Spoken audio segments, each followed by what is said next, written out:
This is a Necrits video.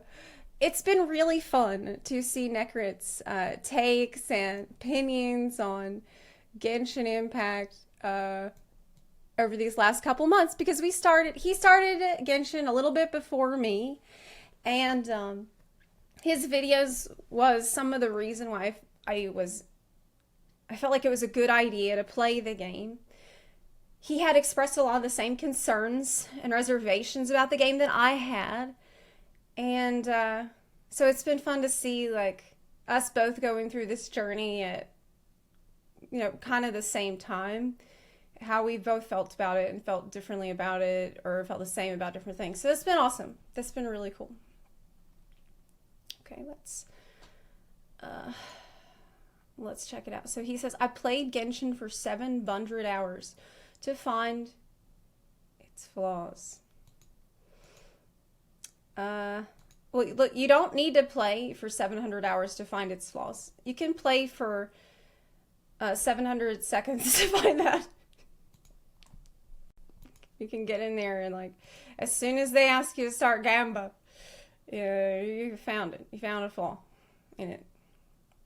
Okay, but do the flaws make up for... Do the good make up for the bad? Genshin Impact. A bold statement? Maybe. Wait, what? I beat Genshin Impact. No, you didn't. A bold statement? No, you Maybe. didn't. Did he clear all the Spiral Abyss? Did he unlock every treasure chest in the whole world? Does he play every character? Did he unlock out every constellation? Does he have every weapon? Does he have every artifact? I don't think so. Is he a TCG master?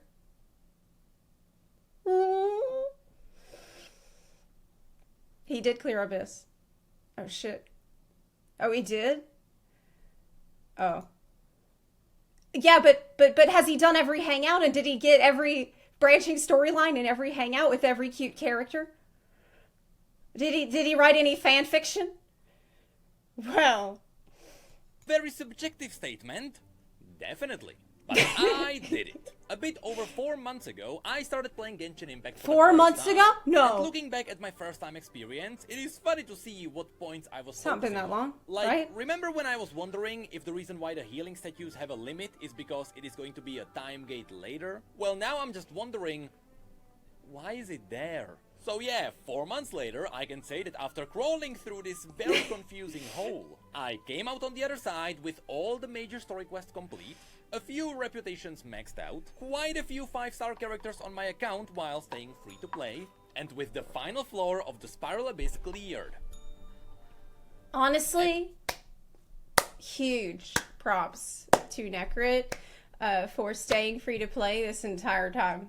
I'm honestly so fucking glad that he stayed free to play because I didn't want to. And so anytime people are like, well, what is the game like to play free to play? I'm like, I don't know. Go ask Necrit. He's doing that. I don't know. Guess I don't really have to do that because it seems like Necrit is going to handle that instead because I don't want to.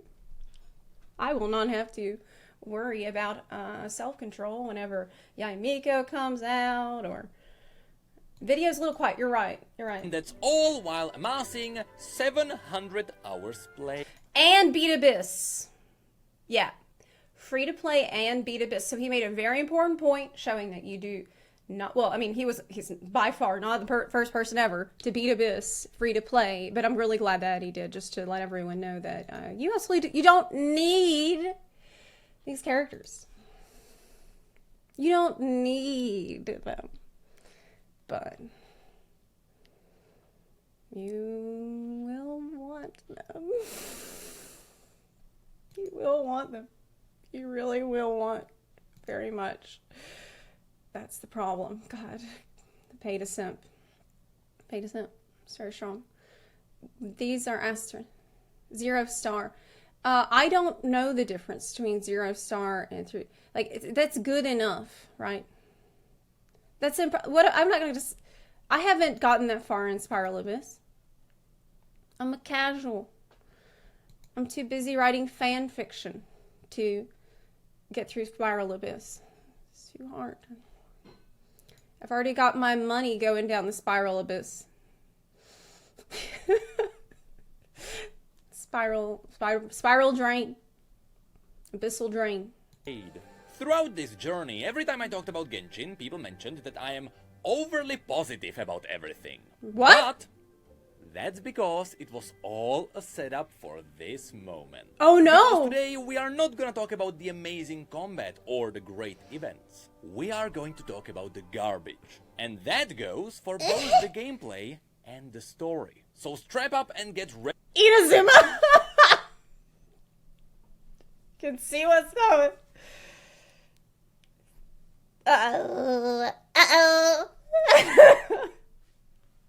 Ready, because Oh, it's no. not often you can see me mad or disappointed. But today is Tonight. gonna be one of those days. Just It's like it gonna goes be for every toxic new Genshin today. player, my journey started with the story. By all means, the story is the true raw experience here. If Genshin does anything at all, it is telling stories for their characters. And that's for the better, or much, much worse. What? You see previous Wait, whoa. He's when was this video released? 5 days ago. Was that before the Oimiya quest? Character quest? Because I've heard that her character quest is very, very good. But I've also heard, I haven't done it yet, I don't want spoilers, but I've also heard that it's like, it might involve carrying her in your arms as you frolic through the meadow, and there's like birds singing, and you're in love. That might not be true. That's just what I've heard. Is that not good enough? You see, previously, you might have heard me saying that Genshin Only has if you some see of the best Six Her. stories told in gaming. Okay. Which is a statement I do believe is true. To give you some examples without any major spoilers, It's not true. Raiden had some really strong points. Chasm has an excellent story with even better side quests, and Sumeru has some incredible hits, especially Nahida's quest, which is simply referred to as the Loop. That one was amazing. But while these big moments in the story are So good. amazing, the way So you good. get there So fucking good. can be painful. The best example is Inazuma. And here, just know that I am going to spoil the very beginning, which, Oh. to be He's gonna spoil the very beginning of Inazuma. Uh-oh. That's my favorite part. honest, as you'll see, is gonna be totally fine. When you arrive in this beautiful region, in order to get to the great parts of the story, you have to run around and get a pass that lets you freely walk around. To get it, you first have to run around and help people deal with taxes for 3 hours. You then have to learn about the conflict between the local houses for the next 2 hours. Then things get a little bit more interesting as you learn about who Raiden is, before it gets to the part where you set up fireworks for 4 hours. That wasn't that bad. I know there were more chores in between these points, but my brain blocked out the memories because it's trying to protect me.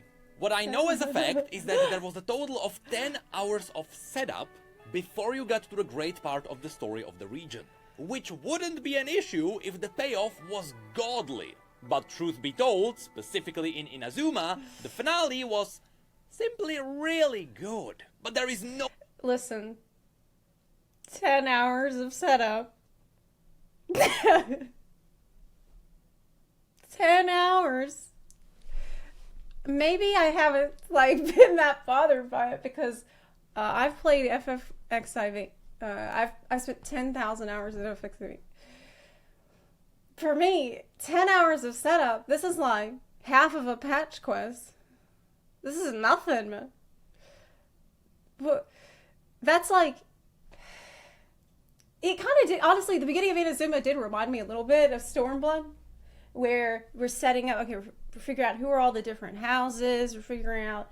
we're filing everyone's taxes. We're deciding, okay, does the foreign tax guy, does he need to file separately or jointly? And you're helping him fill out all this paperwork. And yeah, that was really nothing compared to a lot of the shit I went through in Stormblood or in Realm Reborn Patch Quest. Shit, that's nothing. You think it wasn't 10 hours? What was it, 6 hour? It's 10 hours if you read everything. I liked the Yoimiya quest, though. I feel like that was one of the better parts. That was nice. I liked her. Um, have you? It's not even the fact that there was a lot of setup. I just feel like barely anything interesting happened during that setup. Yes, Zeplas, first time. Yeah, that's small potatoes. That is small potatoes. I honestly think it wasn't great. It did drag. It dragged there quite a bit. But it picked up. I felt like it picked up pretty quickly, but it seems like my perception of time is just different because of playing FXA. That's all. Ayaka's was more boring. Yeah, I did not like the Ayaka. The Ayaka thing was worse than the situation with. I liked the Yoimiya thing. Yeah. Only problem with the Izumi was just the Shogun versus Watatsumi war. I agree with that too, actually. The treatment that some of the characters got was really sad. Like, they could call me. They really did her dirty, man. I feel like I didn't learn very much about her at all in this story. She was very bland. It was so weird because you get to Watatsumi Island and it is spectacular. You meet this girl and she's a strategist. She's like a mermaid and she's so interesting and this place is so cool. It's so different from anywhere you've ever been. Like, you want to know so much about it and you understand where did it come from and all these questions, but it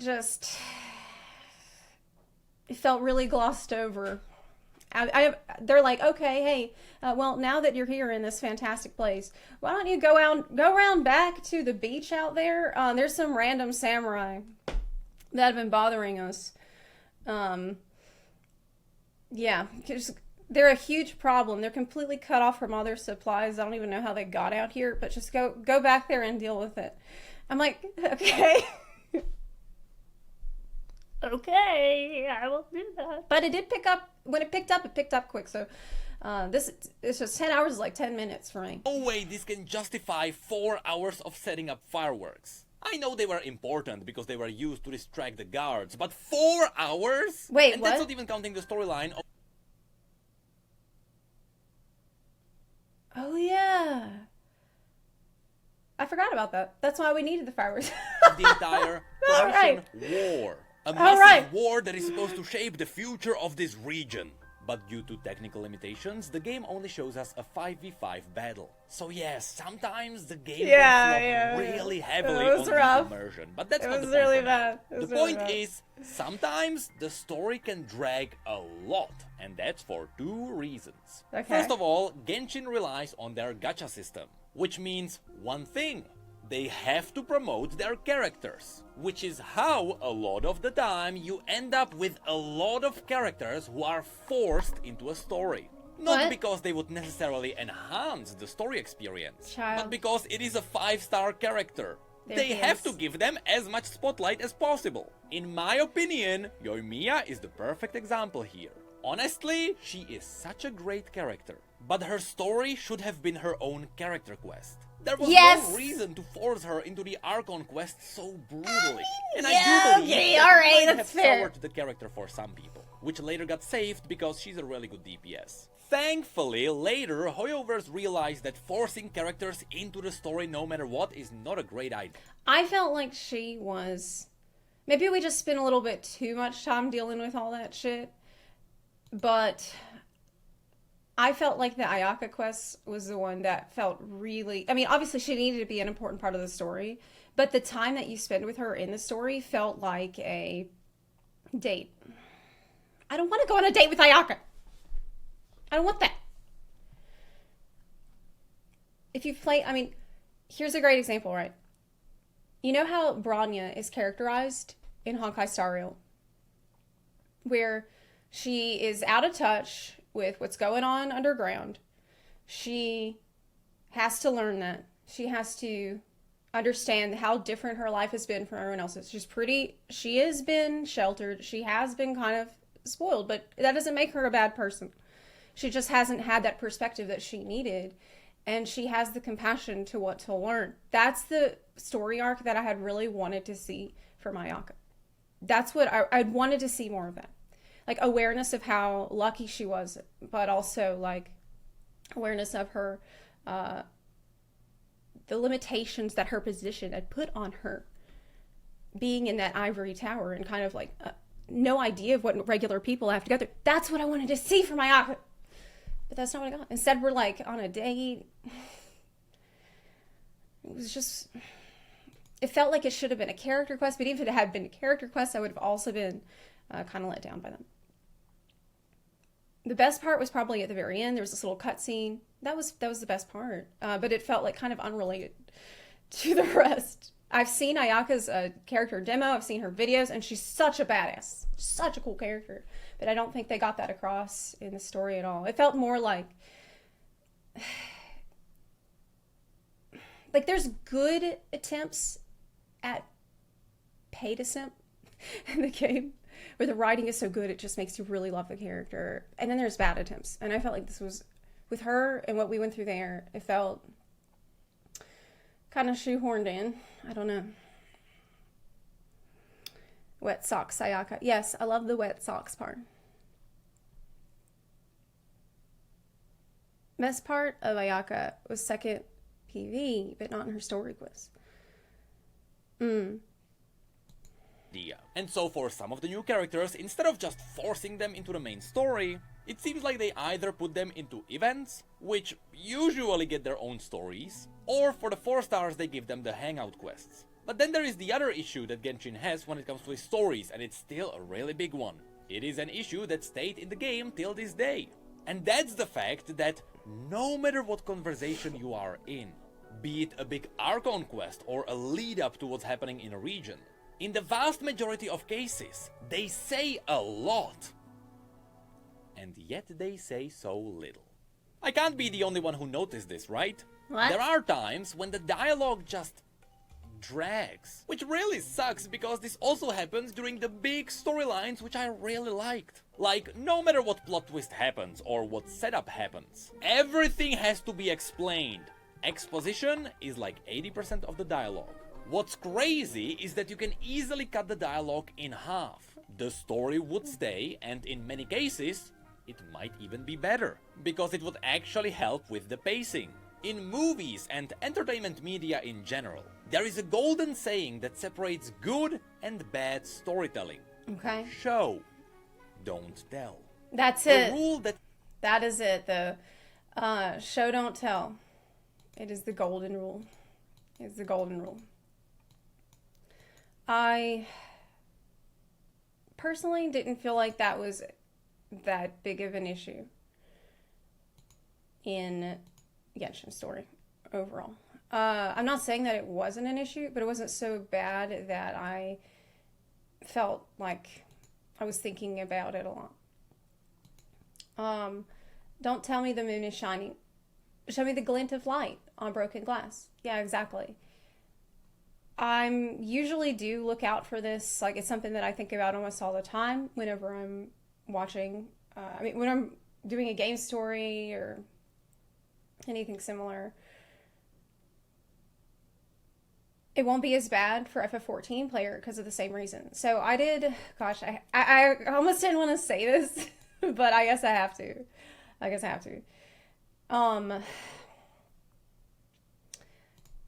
I played the most recent patch quest for Final Fantasy 14 yesterday, and I felt like the patch quests in this expansion have been a little bit lackluster compared to other patch quests and other main story that the game has had, and it's because of the problem of show don't tell, which is, like, I don't want a character to say to me, okay, a friend is when you trust someone. When you trust someone, that means that's your friend. I don't want to be told that. I want to be shown that. I want to see the character going through something, and then because of the being forced to understand trust, being forced to let someone else take the lead for once, through that experience, they learn what it doesn't even have to be said, because you can see that they've understood the concept of what trust is, and just like letting go a little bit. That was one of my big criticisms of the story that I did yesterday, and I think it's probably one of the most common pitfalls of writing, but I don't remember seeing it a whole lot. At least not in... I feel like in Mondstadt it was probably a bigger issue. And in big sections of Inazuma. I think Sumeru did a better job overall at not telling, but showing. And through that, you're able to speculate a lot better with a lot of the hints and things that you're getting. I think they had plenty that did show that, though. Yeah. I mean, yeah, I'm not saying that it was all an issue of that, but I had started to see more of that problem. I think this is a Zoomer problem. Genshin, classical writing compared with Star Rail, modern writing, and memes. Some of the exposition is needed, actually. Even though I finished a quest, I needed some context to understand what's going on. Yeah, I mean, it's kind of like you need some reminders of what's going on in the story from time to time so that people who have not played the game for 700 hours straight will come back and remember what was going on. Like maybe someone who takes more time to do it, like they might need a little reminder here and there of what happened. Yeah. Maybe we need the active lore maneuver in every game. A rule that tells the writers to show people what's going on and let them realize what's happening. By doing so, your viewers engage with the story from the side of the beholder. In Genshin, this immediately gets thrown out the window when Paimon appears on screen. And she explains every single tiny detail you might have missed with very long and complicated sentences. Like, yeah, Paimon actually does have some great things in the story. But this is not one of her stronger sides. And in case Paimon is not available, my favorite case of... Look, I love Paimon, and I need the reminders about what's going on in this story. I love having Paimon around. I wish Paimon could follow me around in real life and tell me what's going on. And give me a little update and little reminders about what the fuck is going on. Because without her, I feel so lost. The only difference between me and Paimon is that she has a better memory. And she stays on track better. This is the only difference. I am the target audience for that shit. I'm super ADHD. And she's just like... She's a blessing. She's an angel from heaven. Literally. Really. Because... every ADHD person should have a Paimon following them around. It's like, okay, well,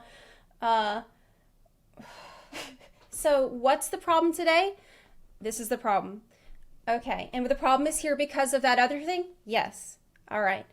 Now, what was that other thing? The other thing was this, and we need to do the other thing because this is the problem. And I'm like, okay, got it. I'm on track. Bless.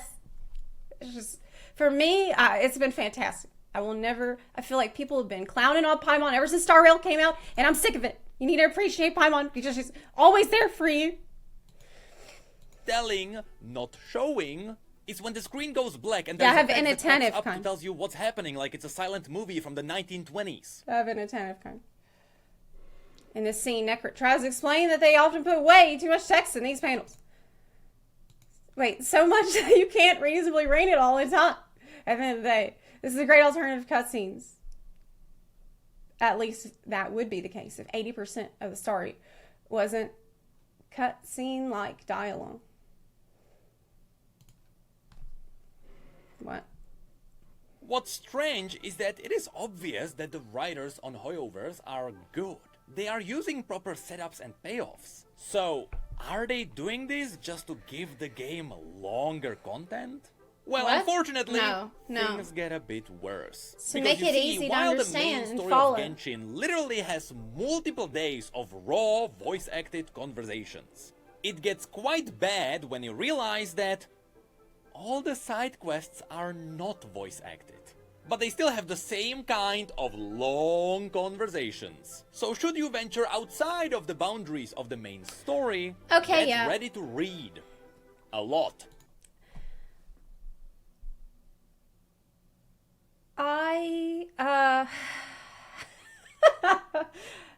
I've definitely met a couple of characters that were just, once I started talking to them, they just go on and on and on and on and on and on and on. It's just so much walls of text and just so rough to do.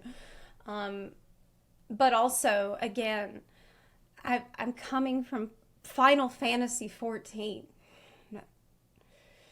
It's like, this whole video so far for me has felt like the first time. I mean, I love Final Fantasy 14, but for God's sake, you are gonna be reading.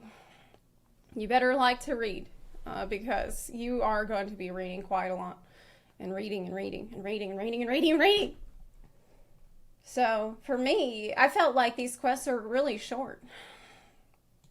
They're really short. I do wish it was more voice acted, but there's only so much voice actors. It adds too much audio storage. It's a storage issue.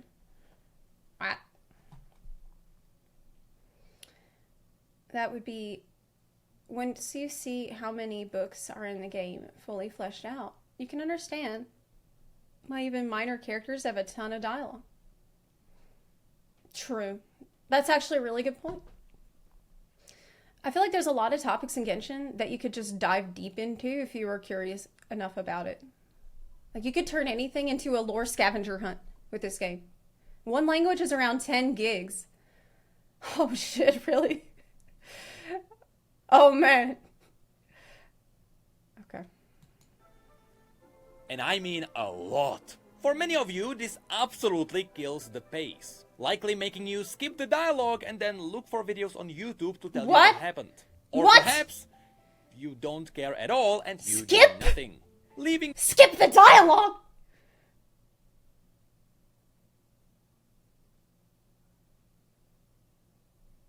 And then just go on YouTube to see what happened? But you could have spent all that time reading and learning. What are you doing? Skipping dialogue in a story game. What's the point of playing it exactly? I would say you're wasting your money, but you don't have to pay to do that.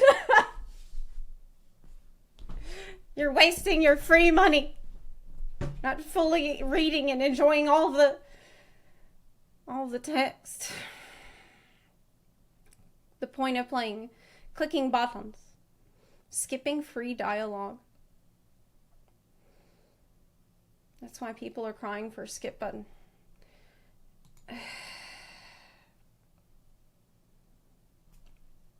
You can't do that. You can't do that. You need to, by reading it, you will hear the voice of the characters in your mind. You will spend time with them. You will understand their worries and fears and hopes and dreams. You're the traveler. It's your job to remember them, to archive them, to record everything that you've seen. That's the whole fucking reason that you're there, probably. To be a witness. You're gonna put that responsibility off on somebody else on YouTube?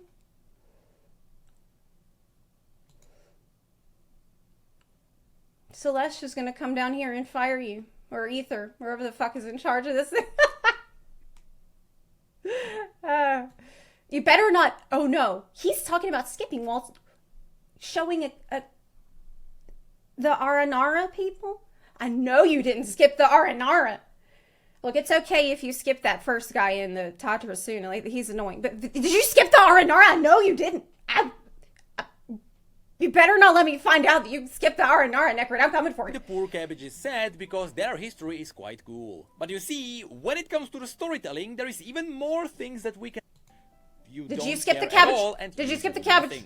Leaving the poor cabbage is sad because their history is quite cool. He says their history is quite cool. Sounds like he did not skip the cabbages. But you see, when it comes to the storytelling, there's even more things that we can mention. Such as events. In my opinion, the FOMO is not as bad here. At least that's because the pros outweigh the cons. Man, she's got a big butt, doesn't she? She's got a huge booty. But the pros of the... He says the pros of the event outweighs the cons. I have made a huge rant about this in my Genshin video, so let's see if he agrees. With all the events that come and go, the world actually feels alive. It simply wouldn't feel the same without them. But it's such garbage that actually important lore is locked behind these events. If it was just a side story, for example, like what happened during the lunar celebrations, then sure, you can have most of the story be the day-to-day casual jobs of your characters, while also having some important lore in the middle of it. I'm totally fine with that. Is this a picture from an event? Is this a picture from an event that I missed? And because I missed it, I don't know who Tao is, really? All I know is that she burns all the food I try to get her to make. She's giving me food poisoning. That's what I know about her. And she's singing the silly turtle song, and I benched her because of the silly turtle song. But I'm going to be honest. There's nothing they could have put in this fucking event that would have made me give a shit and want to hear the silly turtle song. Okay. I've heard it too many times. Yelan, I see, is here. This whole time, I thought Yelan was French. I just found out after playing for over 3 months that Yelan is not French. I don't know why I thought that. I assumed Yelan was from Fontaine this entire time. Because everyone's like, hey, did you hear? There's that new Fontaine character. I'm like, what are you talking about? We have a Fontaine character. It's Yelan. And they're like, what the fuck are you, what? Her name is Yelan. Do you think that sounds French? I'm like, yeah, it sounds kind of French. That sounds French to me. Are there French people named Yelan? It sounds like a French name. She's French. She's from Fontaine. She's like a secret agent they hired from abroad. I've built this whole lore about Yelan in my head without even realizing it because I can't do the fucking event.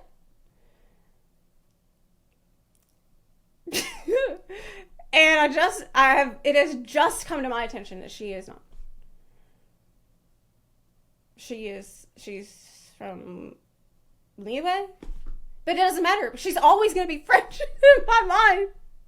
Because of the event. This is what happens when you don't let new players do the events from before. I'm just going to start making up shit. Along. It sounds, forget it. But when the event itself is a core part of setting up the world, that's absolute garbage. For example, I have no idea who this guy is. I started his character quest, but I didn't want to do it off stream. And I went to Mondstadt and Sucrose showed up, so I think it has something to do with her. But who knows? Like, we can just guess. We can make up some shit about him too. Okay, he's Mika's brother. Mika's from Norway. It's like a new region that's coming at some point. And Mika is like he's whale fishing. He's a harpooner. And this is his brother who's like the ship captain. Yeah. I went through all the stories and then he just randomly appeared in the middle of an event and I'm supposed to know him? In my chat, people kept telling me that he's actually gonna spoil a really important part of the story. And I'm just sitting here thinking, I just wanna play the game. Not to mention that even after I finished the event where he appeared, because I had no context for his story, if he spoiled anything, well, I missed it. So yeah, events are great. The way they tell stories is awesome. But please don't shove important lore into them. I missed 2 years worth of events and apparently some of that story was quite important. But you know what? He's not even gonna talk about Fischl. He's not even gonna bring up Fischl, is he? Because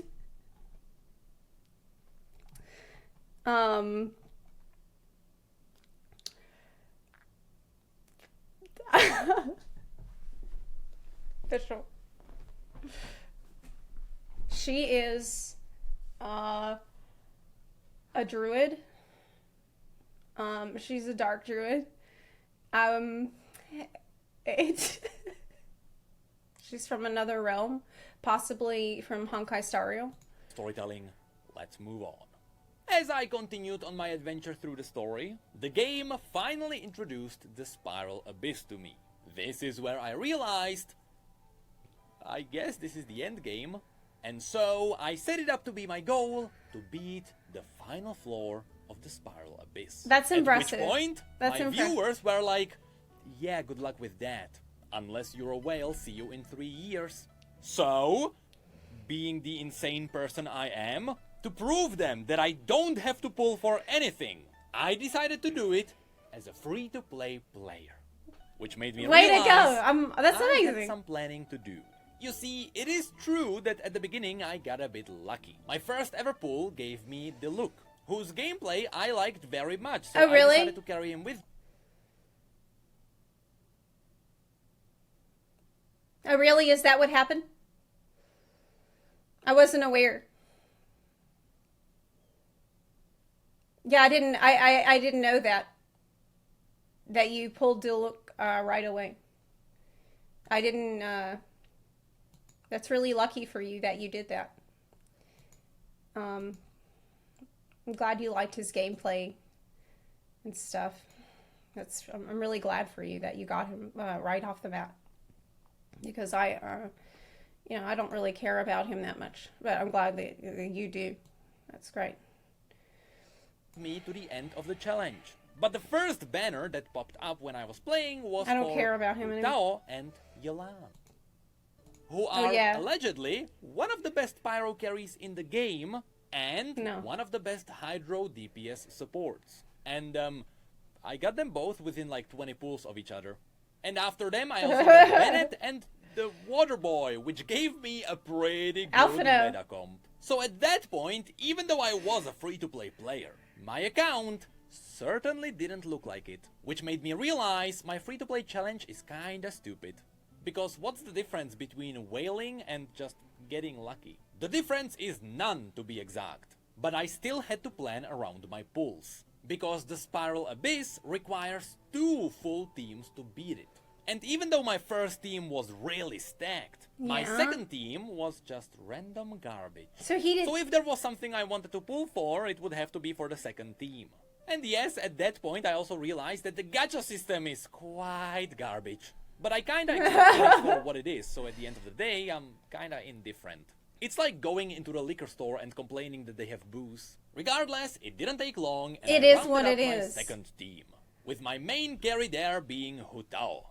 And even though this meant that I had 2 vape teams, I was happy. Until I hopped into the early floors to test out the team. And I was forced to see the truth. My eyes were forced open. Oh, what? Hu Tao sucks. It is true that she is really powerful and that she is one of the best DPSs. But my god, her gameplay sucks.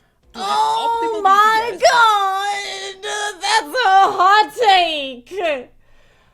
Oh my lord! Oh my lord! Oh, I can't believe this! How many people are pissed that he would get on the internet and say that one of the cute anime girls from Genshin Impact sucks?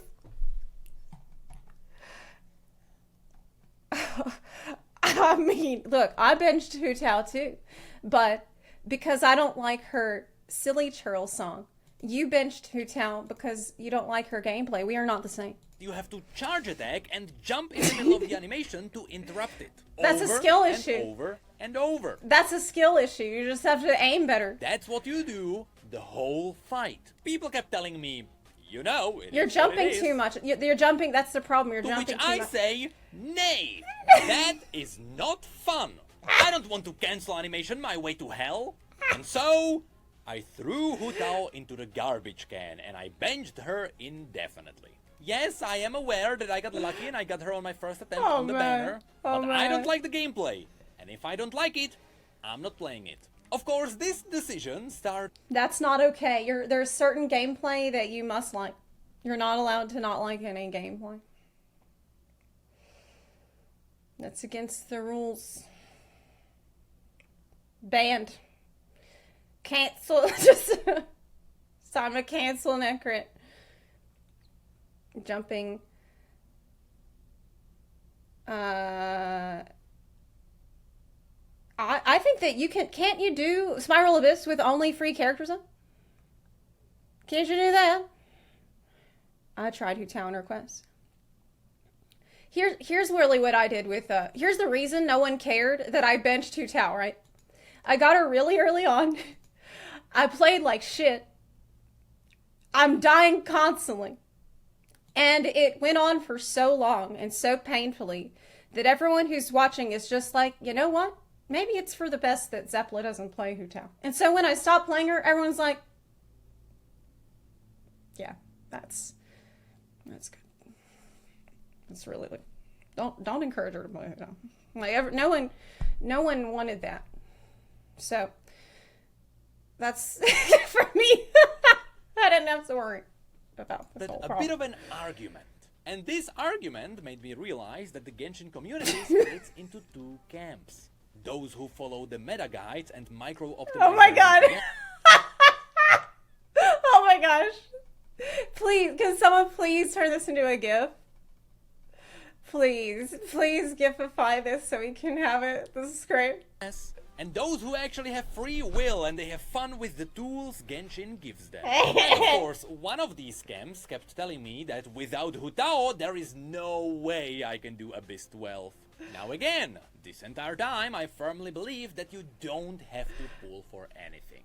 And you can just really play whatever you want. So, I decided to rise a very stupid but glorious middle finger. I went on the internet and searched for Genshin DPS tier lists, something no mortal should ever do. It was one thing to see Diluc lower on all the tier lists. Genshin DPS tier list? Why the fuck is Tartaglia at S instead of SS plus tier? Who made this list? It's tier maker. Anyone can make this kind of shit. Nahida, Yelan, good, yeah. Who's down here at the bottom? Barbara, yeah. Look, after what happened in Dragonspine, I don't want to talk about it. But Barbara is not on the same tier as Amber, is she? What is this? Zhongli, his DPS. Yeah, his big,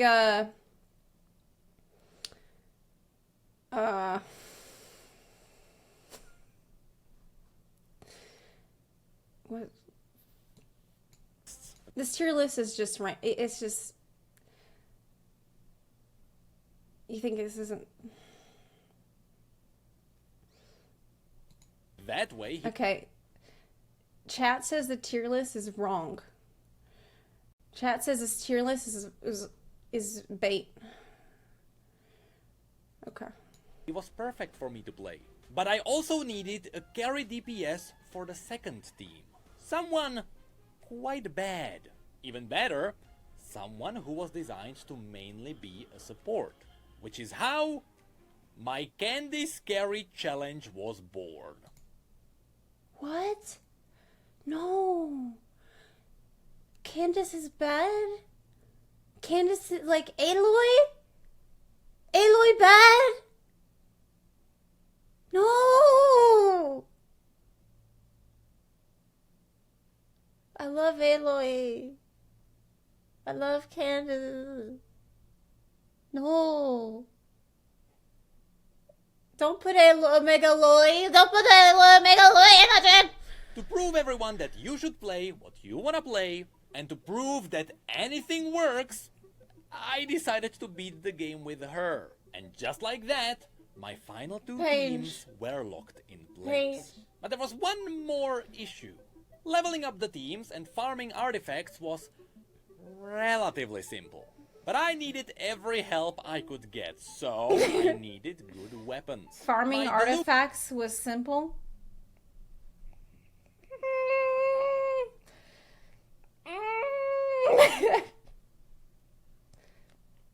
Okay. Luke was using something usable, but Candice really needed some I help. bet. Which meant that for the first time, as a free-to-play player, I had to pull on the weapons banner. Thankfully, there was one that had one of the best DPS claymores in the game. I did it. But I pulled also on the weapon banner a once. really good DPS spear. Perfect for my 2 carries. So I started pulling. And oh boy, was it painful. Now, Why I would wouldn't you say do that the this? weapons banners are a scam, which is what most people say. They work on the same formula as pulling for characters. No, they except don't. Instead of getting 5-star characters, it's you worse. get 5-star weapons. You can't simp for a weapon. That's why it sucks. That's why no one likes doing it. Because you can't, you can't do character requests for your weapon. One time God, I did the whole Dragon Song, Dragon Spy shit with like building this spear, and it's like you have to collect all this different teeth, dragon and dragon blood and all this kind of shit to put this spear together, and it was so hard. It was such a grueling journey all over the mountain where I'm freezing, getting attacked and eaten by the illy churls. The whole time, it was awful. It was awful. It took so long, and I spent all night doing it one night before the stream. And then the next day, I come on stream. I'm so tired from like doing this, but I'm like, hey guys, look, I finally made this epic spear from Dragon's Spy. And chat's like, oh, that's shit. You should just pull on the banner for the weapon. What, do you want it for Shinha? Just pull on the banner. Her banner's up. And I'm like, what?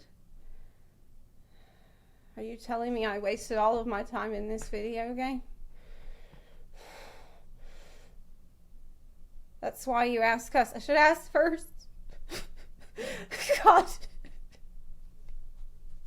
Fuck getting weapons. I don't need it. In fact, the formulas are a bit more favorable towards the weapons. No, the reason why it sucks is because it is just not satisfying. They don't have Getting Bilba. new weapons is simply not as transformative as getting new characters with entire new gameplay. And unfortunately, things really sucked for me because this was the first time my luck ran out. My main goal was to get a good Claymore for Diluc. So of course, after I kept off my pity, the first weapon I... Can't you craft something for, like, I feel like this is completely unnecessary. Right? I read online that you don't need you don't need any shit from the banner to clear Spiral Abyss, right? Can't you do it with the free weapons and the free people? You don't have to worry about any of this shit, right? Okay, what about for like, what could you get? Free weapons really good. So, I mean, fuck it. Forget about it. With Candace. got was... painful, sure, but I went out into the world and farmed more gems. And the next stream I returned to pull some more. Only to cap off my pity again. And then... So yeah, it got bad. But with the pity system, at least this meant that the next weapon that would drop would definitely be the Claymore, right? Well, after a lot more farming, I kept off my pity. I don't know who's again. telling me how to do this. But I didn't have enough to do my last 2 pulls. And this was on stream, and it was the last day of the banner. So I was forced into a dilemma. Earlier during my adventure, someone who's insane actually gifted my account 500 gems. So what I could do is just go out into the world and farm for 2 hours while giving people really bad stream content. Or I could give people some good content, tap into the gems, farm it off stream later, get the Claymore and continue with the story. So, people gifted him the Fatui money. It got gifted it. He got gifted it. I just like, why did he feel like it was so necessary to get the weapon from the banner? That's a little question. Because the thing is that I don't feel like he got into this mode thinking, well, I really want this weapon. I gotta have it. I already got gifted some Genesis crystals for it, so I might as well. Like, because it doesn't actually feel like that even, because he just said that he felt like getting the weapon was not very satisfying. Like, pulling for weapons is not that fun. It's not that satisfying. So instead, it feels more like he really believed it was necessary to accomplish his goal and talk about Spiral Abyss.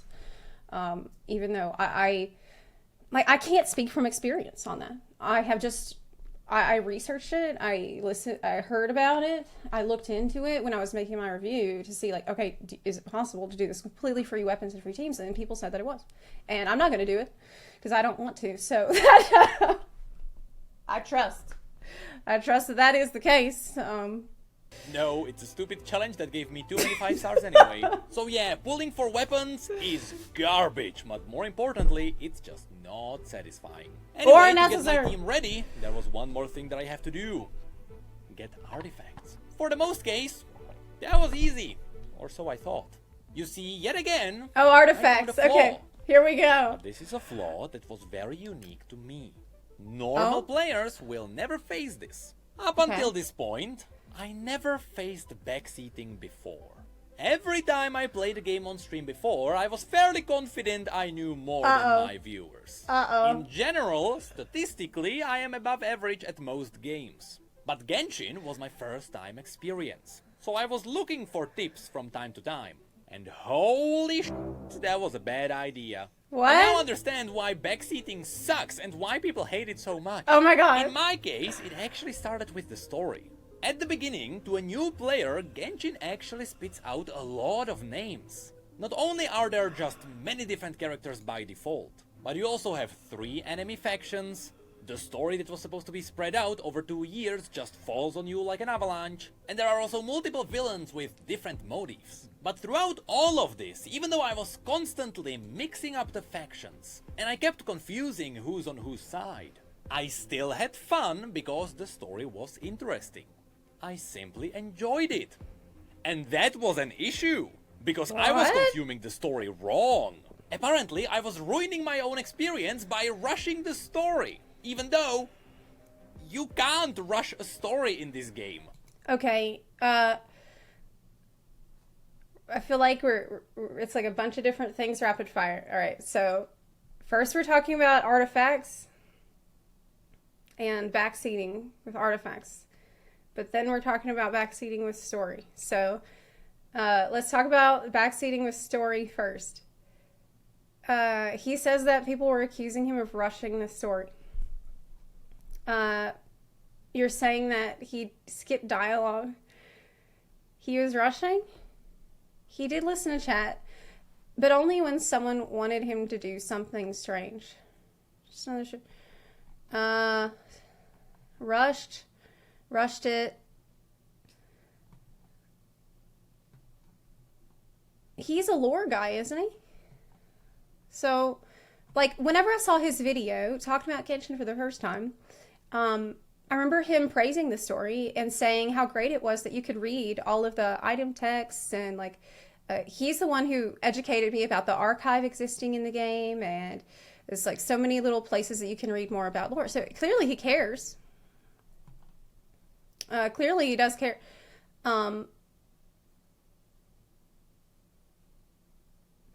He didn't really rush, but he mixed up some lore. Well, that can happen. That can happen. It's easy to mix stuff up when there's a lot to process. And I feel like maybe I'm gonna give him the benefit of the doubt on here, because I'm pretty sure that he does care about lore. I didn't watch him play through the story. You know, I do kind of want to. I could probably go back and watch the VODs.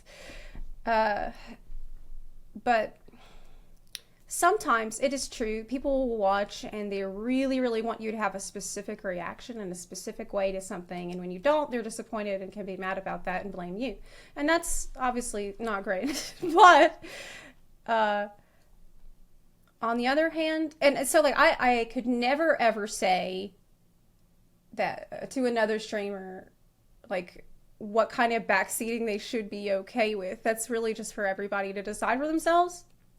I personally welcome backseating though. I have, but I have to because I'm not good at games like Necrit. Like he says, look, I'm very good. I'm above average at most games. He's good. Like he knows what the fuck he's talking about usually.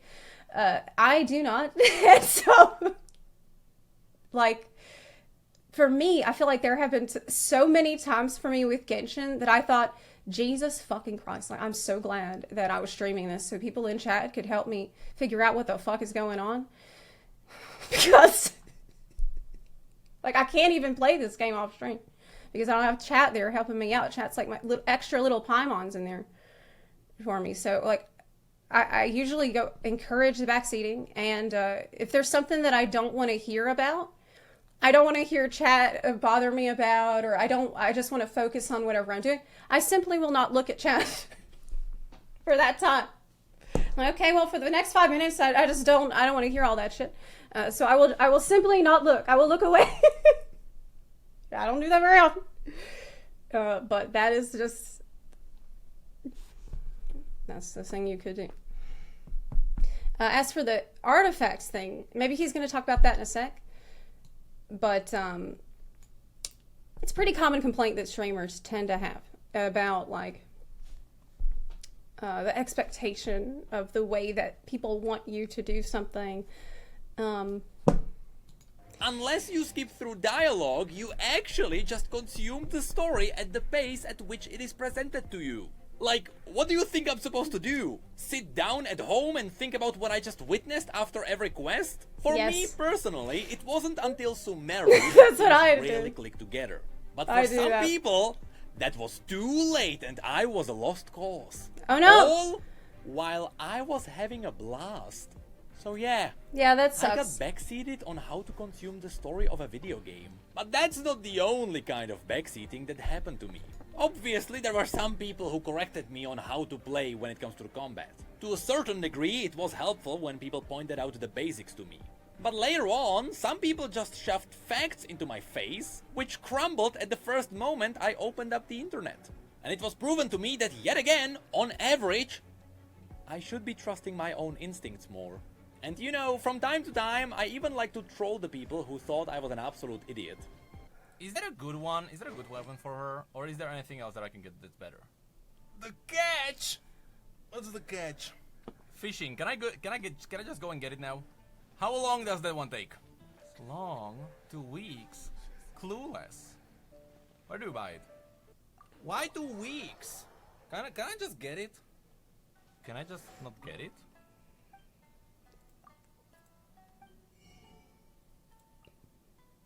Yeah, I can get it. Where? What? You can just buy it. You need these too? Yeah. You can just buy these. What are you on about? And so, with my team Okay, so I didn't get it at first, because I'm like, yeah, it looks like he can just buy it. Yeah, look, he can just buy it. This is easy. Damn, I should go do that.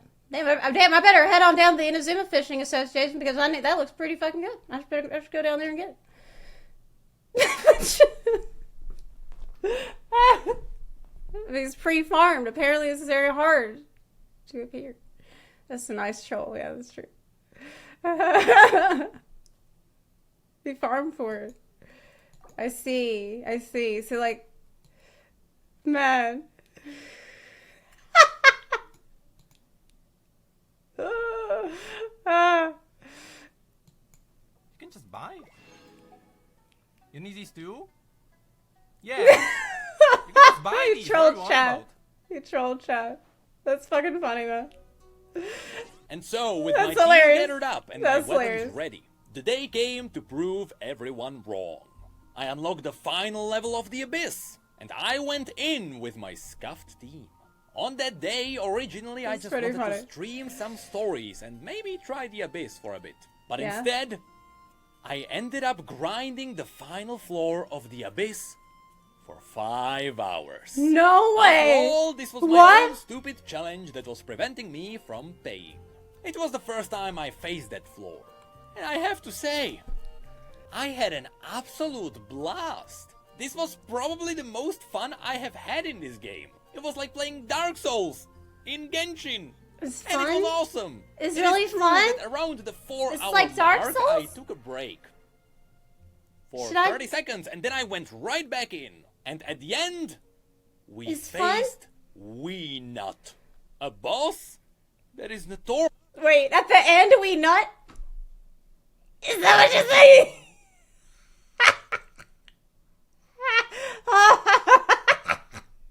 At the very end? At the very end of the encounter, we nut? Is that what you just said is happening?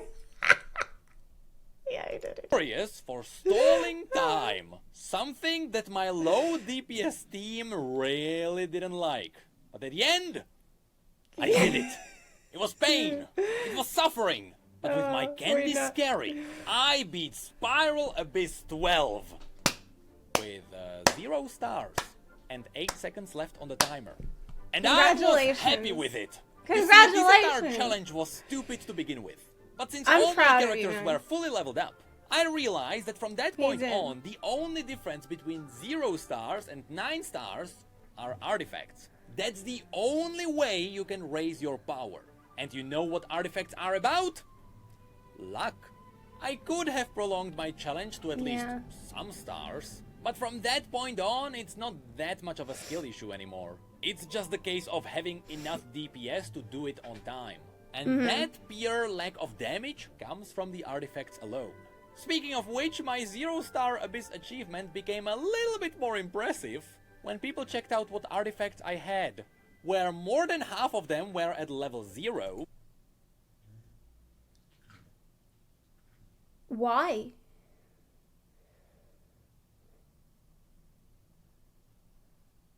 Why would you do this?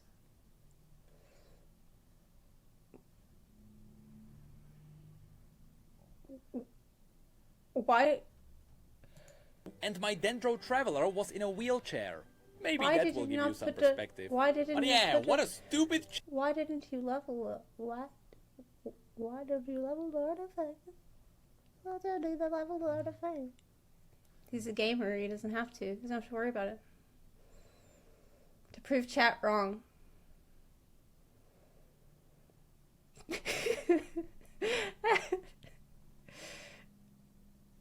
Man, what did his chat do to him about the artifacts? Because earlier he was talking about backseating and he first started talking about artifacts but didn't get too much into it, didn't get too deeper into it. What the fuck did chat do to him?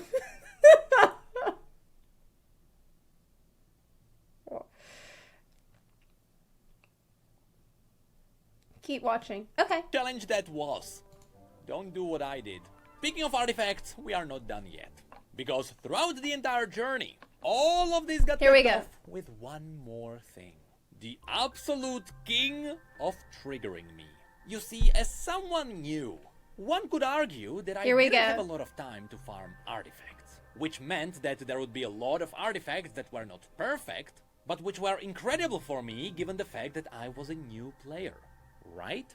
It would not be unthinkable Yeah, to comprehend that I didn't have 2 years of time to farm artifacts.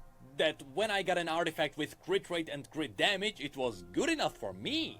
That it could be one that I could use really well. No, in the eyes of all of you, it Me? was all mid. All artifacts are either perfect or mid. A flower with crit rate and 80% roll into crit damage? That's mid. A great pyro artifact? Well, that's not part of the set, so it's mid. There were times when I was really happy that I got a really good artifact. Oh, look at all that def on it. Oh, that's def 8.8% def plus. That's so mid. What the fuck? Oh, come on, man. Look. This is. Only to look at my chat and see mid. And that just sucked. But not as much as trying to catch butterflies on my phone. That's far worse. Oh man. Look.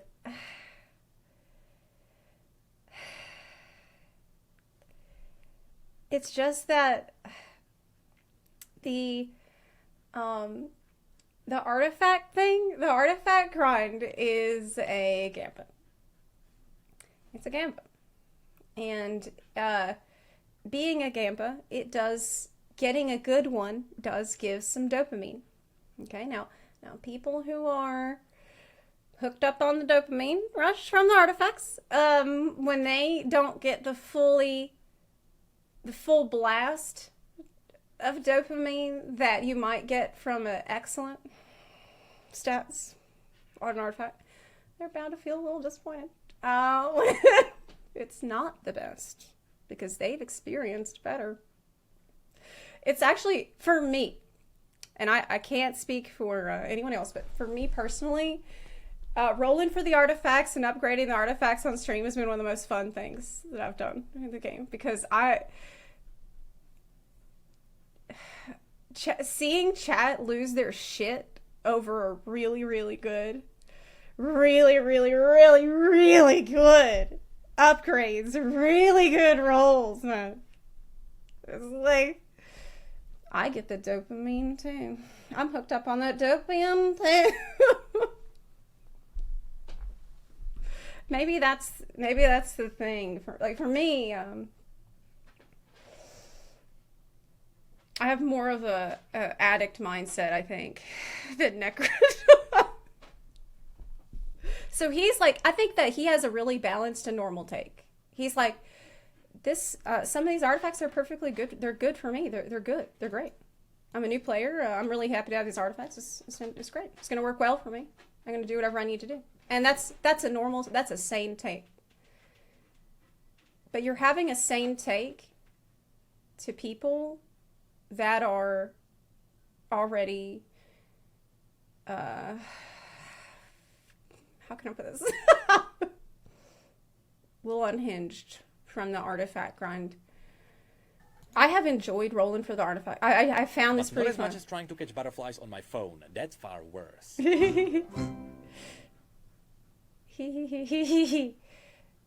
So overall, I'm glad he mentioned the parts where the story kind of drags, but it didn't seem like it took that long. I mean, in the story, I don't think it took that long. Him talking about Spiral Abyss kind of got me hyped. I'm thinking, damn, maybe I should do Spiral Abyss. But if I'm going to do Spiral Abyss, it means I would have to get a lot better at the game. Like, a lot better. But he said it was so much fun. He was talking about how much fun it was. And he said it was like Dark Souls. It's super exciting. It's super cool. I'm glad he mentioned the events. It sucks that they're gone away. There's one thing that I would mention about flaws with Genshin that he didn't bring up, that I feel like maybe I should have brought up in my video regarding the story. I know multiple people that dropped off and didn't return between Inazuma and Sumeru.